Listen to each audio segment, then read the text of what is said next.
Belafonte, strongly tied to New York City. He was born in Harlem.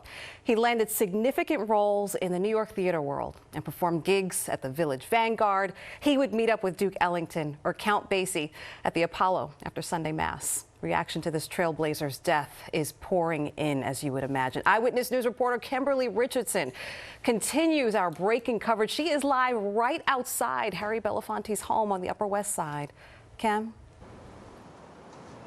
Charlene, this was and is home base for the Belafonte family, the setting for countless gatherings, birthdays, holidays, and now today his passing, the 96-year-old surrounded by relatives in his apartment. Someone who radiated hope and happiness. That's how former Congressman Charles Rango describes Belafonte. Rango telling me just last year he came here to visit Belafonte. The pair strategized, talked about anti-Semitism, police brutality.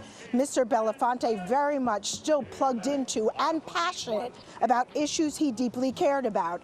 It is no surprise reaction is pouring in and appropriately reflects all aspects of his life, from the world of politics, entertainment, and beyond. Reverend Al Sharpton calling Belafonte a true mentor, unmatchable intellectual who realized his platform gave him the ability to affect change. Mayor Eric Adams saying Belafonte didn't just speak truth to power. He shouted it, he sang it, he made people listen to that truth. Tony Bennett, who met Belafonte in 1948, also speaking of his activism, saying he fought for social justice and equality and never, ever gave up. A quiet giant who got things done. Rango talked with me about the 54-mile march he did with Belafonte and Dr. King from Selma to Montgomery.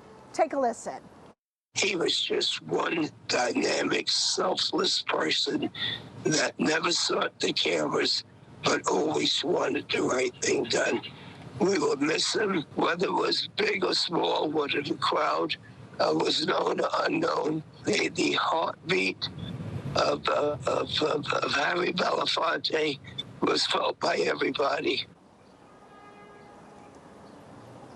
And Governor Hochul, Spike Lee, Maxine Waters, all sending poignant messages today. And on a personal note, as Sandy echoed, in 2012, when another giant, Gil Noble, passed away, they said, Kemberly, we got to send you up. We need to get reaction from Harry Belafonte. Of course, I was like, wait a minute, this man, Harry Belafonte, I'm going to go. They said, you can only have a few minutes, his family said, with Mr. Belafonte. I came here, I went upstairs, I was there for probably nearly an hour. I hung on to every word he said. He talked about activism, the issues that were going on right then, his ideas.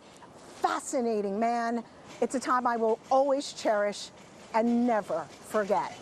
For now, we're live on the Upper West Side. Kemberly Richardson, Channel 7, Eyewitness News.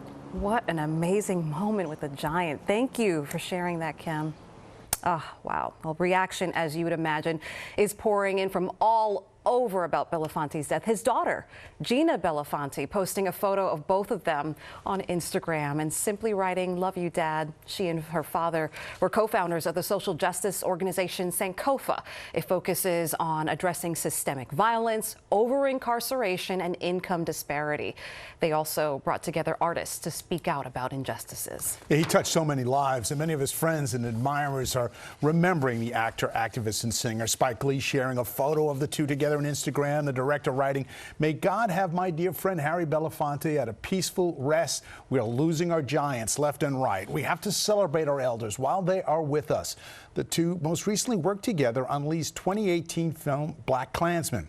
And Governor Hochul also paying tribute to Belafonte in a tweet. She called him, quote, "an extraordinary artist, a giant of the civil rights movement, and an incredible New Yorker. He will be so dearly missed." Belafonte was, as we've been telling you, born in Harlem, a real New Yorker tie here.